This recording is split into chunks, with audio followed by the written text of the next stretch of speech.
Well, good evening and welcome to Tucker Carlson tonight. Kind of an amazing story to bring you. Newly released surveillance from the Parkland, Florida shooting has just been released.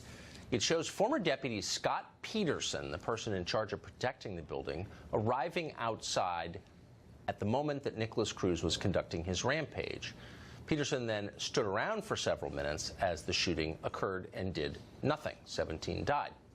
Also, documents just obtained by Judicial Watch show how egregious this failure was, Peterson's failure. Training manuals from the Broward County Sheriff's Office explicitly instruct the first officers on the scene to confront the shooter. Of course, that didn't happen, just the opposite. Tom Fitton is the president of Judicial Watch, and he joins us tonight. Tom, great to see you. Hey, thanks. So there was some confusion when we first learned that this deputy in charge of protecting the students there was some speculation that perhaps he'd been told not to, or that the department required him to wait for backup. Not true. No, the manual says he may go in, and the training materials that we obtained under the Florida Sunshine Law, the classes and the materials show you're instructed to try to stop the shooter as soon as you're able, whether you're one deputy, two deputies showing up, 3 or 4.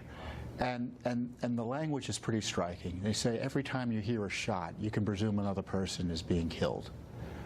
And so the instructions are to try to confront the shooter as quickly as possible, because the analysis was, after Columbine, as soon as the shooter is confronted by an individual who's armed, whether it be a police officer, a school security officer, or a civilian who's carrying a concealed weapon, the shooter engages, shoots back and forth, or commits suicide.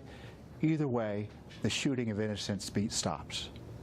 And it's upsetting to read these documents knowing what actually happened that day, and it shows a failure by Broward County Sheriff's Department, either to properly train his officers, or in the case of maybe the current officer who had to resign in disgrace, obviously he ignored the training if indeed he followed it. So this wasn't some hidden thing. This wasn't esoteric. It was in the training manual, and I think that's relevant because Sheriff Israel, in the days after the shooting, went to the CNN gun control rally and sat on the stage and blamed armed citizens, blamed the middle of the country basically for what happened, and never mentioned the failures of his deputy. But he must have known that this was the protocol. Wouldn't he have known that? That's right. And you know, other deputies arrived, and they didn't go into the building as quickly as they should have either.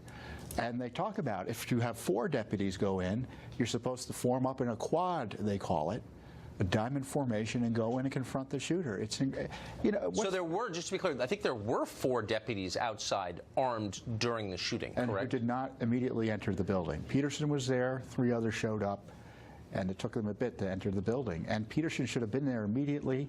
He could have gone in by himself. Another deputy arrives. They could have gone in together. They recommend if you go in together, there's a technique for approaching a shooter if you're just a 2-man team. What's frustrating about this, you see this material and you recognize what the failure was in Parkland that led to the needless deaths. Yes. And we suffered through these ridiculous demonstrations yesterday. They weren't ridiculous. I mean, kids, you know, fear for their safety. They came out and said what they thought. But it has nothing to do with what the situation in Parkland was, which was a failure of law enforcement to follow their own protocols to protect innocent civilians. And on top of that, we now know about the FBI failing to follow up on tips. So the authorities failed to protect us. They lied about it and blamed us.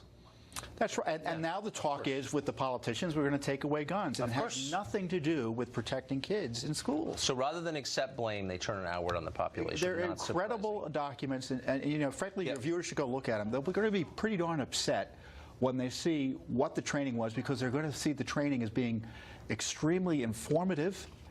And my gosh, if it had been followed, lives would have been saved. Tom Fitton, Judicial Watch, thank you very much for that. You're welcome.